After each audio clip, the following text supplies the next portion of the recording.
Eric Nadel, the longtime voice, Hall of Famer voice for the Texas Rangers. It's been his 47th year, celebrated his 47th year anniversary in the booth yesterday, in yesterday's game. 47 years that he's been in the radio booth calling baseball. Most of those, obviously, the vast majority of those with the Texas Rangers.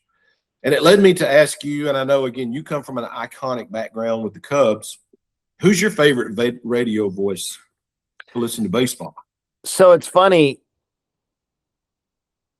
Growing up in Arkansas, I didn't listen to much Major League Baseball on the radio. Didn't really have it. I had to go to TV, because in Little Rock, we were kind of close to the Cardinals, kind of close to the Rangers, but we weren't really getting, at least that I was aware of, radio broadcasts. So for me, it's going to be TV.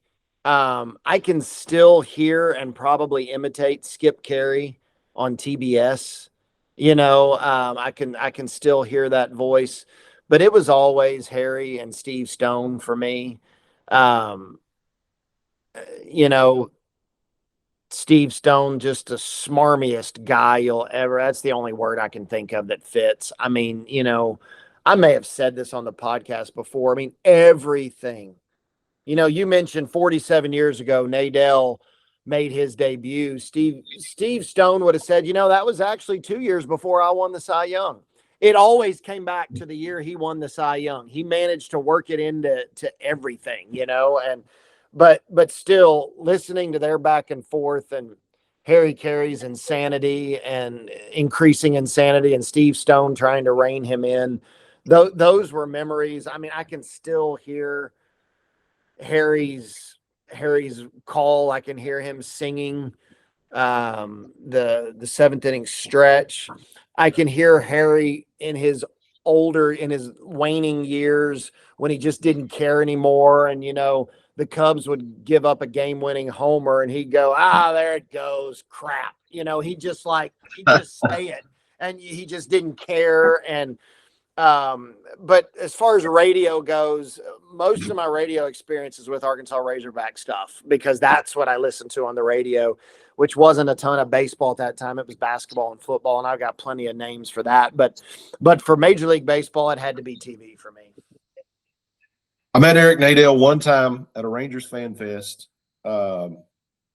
and just the nicest guy. He was one of those guys who, even though you never met him before, he never met you. He is Eric Nadel, the voice of the Rangers. He made you feel like he knew you. Yeah. And that's a great quality to have. I love that in people that can be that engaging and make you feel important. And just for a few minutes, he signed an autograph and that was it. But anyway, congratulations to Eric Nadel, the voice of the Rangers. I'm glad he got to call that World Series, man. That is a broadcaster's dream.